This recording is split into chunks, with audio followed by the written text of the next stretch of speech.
come playoff time, Grand Ledge found a way to slay the dragon and make some history of their own. Trevor Thompson has the story.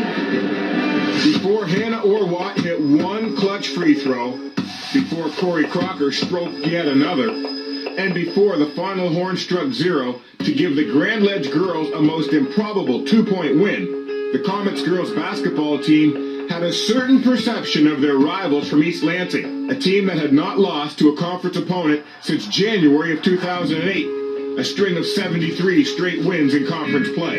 I feel like they are on a pedestal because they have a great program and they've had a lot of champion teams, and we will put them on a pedestal, and everyone in our area has. We've always just been scared of them, and when you're scared, you don't play as good. You doubt yourself. You build them up as some great team that's unbeatable, some giant.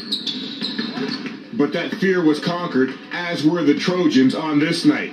But, oddly enough, it was a loss to their rivals 10 days earlier that set the stage for this upset of all upsets. We had to realize that we can close the gap and compete with anybody, especially a team with like East Lansing, where we lost to them by that 1 point in the final seconds.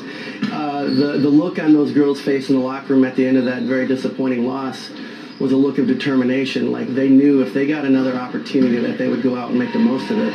And then when we got to that district final game to play East Lansing, they finally accomplished that. When the horn sounded on March 1st, 2013, it seemed like a dream had turned to reality. David Jones's Grand Ledge girls had come together to slay the giant.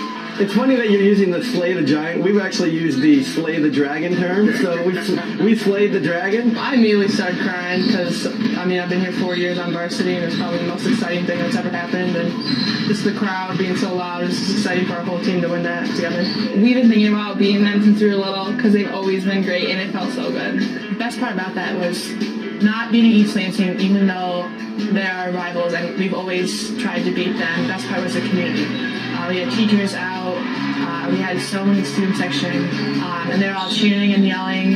I got a hug from one of my teachers, it was really weird. And it's just the community what was made it great. And while winning their first district title since 1999 was a huge feat, the Comets continued to soar from there, taking down Matawan to win their first regional title since 1991. Yes, these girls have indeed carved out their own place in Grand Ledge High School history. This is the farthest the quarterfinals any team, girls Grand Ledge basketball has ever gotten into. So we hope that we can continue that to go farther than anybody has before. We want to leave a tradition and set Grand Ledge basketball in the right direction in the future, and it feels really good to have maybe younger kids look up to us just like we looked up to them when we were younger. We're just trying to be like positive role models and just like work hard just for like all the little girls that want to get to the Breslin too, like we did when we were little. Here inside the gym at Grand Ledge High School, you'll notice a number of state championship banners for gymnastics, football, baseball, and golf, but nothing for girls basketball. Now, these girls would desperately love to hang that banner this season, but whether they do or they don't, they know they've already left a legacy of which to be proud. All right, I have to correct myself. I got a little